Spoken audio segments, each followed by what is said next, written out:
What's up everybody? My name is Slav, I'm glad to see you here, and let me share with you 5 things that I wish I started to do or did differently in college. As you've probably got it from the title of the video, this list will not include things like chugging 5 gallons of beer at once, but rather things related to self-development and productivity. Before I go through them, let me give you a full disclosure. I graduated from community college and later was accepted into University of Arizona into finance program. But eventually I changed my mind based on various reasons and chose a different career, life path, whatever you guys want to call it. Regardless of that, this video will talk about college in general rather than some specific level of it. Let's waste no more time and let me share with you 5 things I wish I did differently in college. Third one would be literally life-changing for me now, so make sure you watch it. Oh. Alright, I think that is a little better. And with number 1, we'll go with utilization of software and systems. And here's what I mean by that. Look, when I was going to college, I had a lot on my plate, at least for my standards. I was a full-time student and taking 5 classes in my college, I was taking 2 classes remotely in another college, and I was a student athlete keeping 3.9 to 4.0 GPA. In no way I'm trying to brag or impress you, that's not my intention at all. What I'm trying to say is that with everything I had going on, it was getting overwhelming sometimes. I would often forget that I have one thing due or another thing due, and then I'll find myself finishing some project in a rush at midnight. And I honestly thought that it's supposed to be like that. But after I graduated college, I realized that all of that can be avoided. And here's what helps me to avoid it now.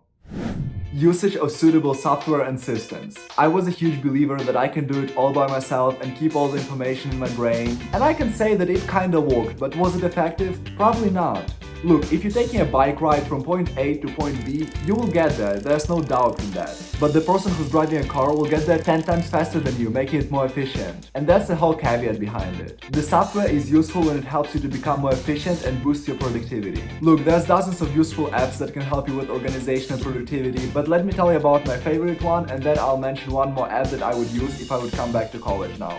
So my favorite organizer app is Notion. Unfortunately, I discovered Notion for myself after I already graduated from college, and it literally became my brain inside of the computer.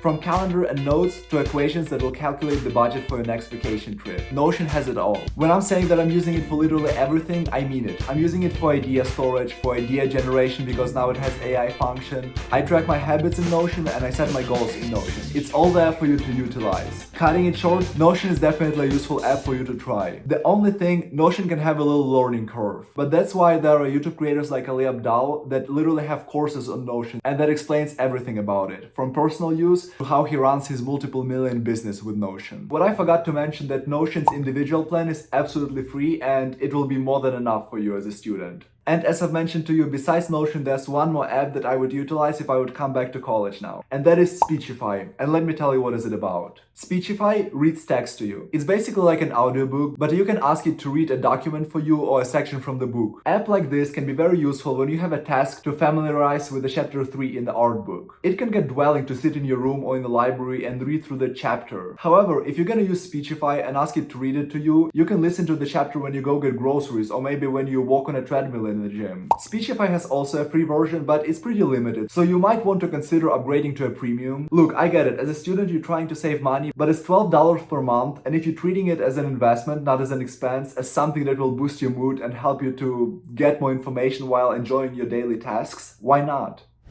Second thing that I would do differently if I would come back to college is to realize that not everything is important. Look, as a student, you're kind of forced to take different classes in different fields to learn a little bit about everything, etc, etc. But I would assume that you have at least slight interest into some things over other things, and you are at least a little bit aware of your strength. With no offense to any of the school subjects, but let's imagine the situation like this one. Let's say that from the early childhood I wanted to become an engineer, right? And then in college I was required to take an art class. And that's cool, okay? I would still focus on passing it. However, my personal problem at college was that I would spend the same time studying for that art class that I would spend for math class. And the problem is that it's way easier and more beneficial to leverage your strength and become more advanced into what you're already good at, rather than putting so much time and effort and basically wasting your time trying to become mediocre at your weaknesses. And it's kinda a tough topic because you never never know if you would not become an art professor after college, right? But if we're thinking about more realistic path, when it's time to get that engineering certification right after college, all that time that went into bringing you from B to A in the art class could be spent on gaining additional knowledge for math. And I believe with that additional math knowledge, you would be more confident in passing your engineer certification. Hey, make sure you smash that subscribe button somewhere in the bottom and give a like to this video. Okay, let's keep going.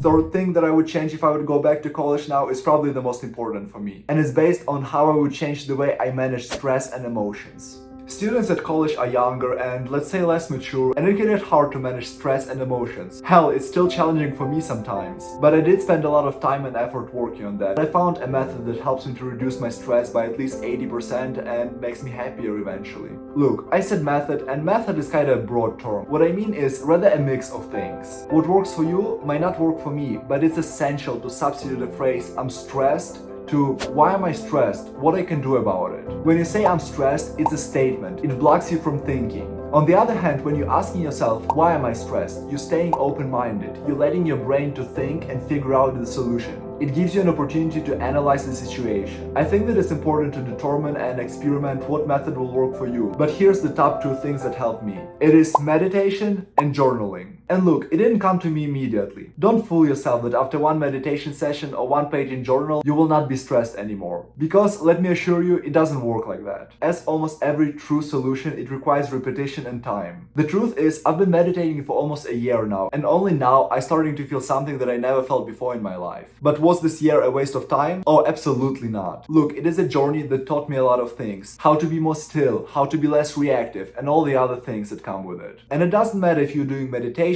journaling, early morning walk, like it doesn't really matter. What matters is that you're not letting a stress to compound, because when it compounds, it can become dangerous and it can bring you down. And I get what you can think, that everyone around is stressed at college, so it's normal, right? Well, see, not necessarily, because later in life, when you go into the workspace, everyone around is stressed as well. So answer yourself a question. Do you want to be stressed all your life? Or determine and experiment what methods work for you and how to be not stressed in life, or at least less stressed? Our society made stress normal. It's kinda obligated to be stressed at school or at work. But believe me, it doesn't need to be that way. I've tried and it worked. And trust me, it feels much better. And with number 4 comes networking. I personally think I did a pretty good job when it comes to networking in college, but it obviously can always be better. And in my opinion, networking in college is important. By engaging with different peers and professors from college and different fields, you are being exposed to new ideas and new worldviews. Students in college tend to be in that denial mode and close-minded, and that's literally the worst thing that can happen to you. If that sounds familiar to you, networking can literally be your savior. And look, networking in college goes beyond collecting business cards and adding people on social media. It is about building meaningful relationships that can help you with your future.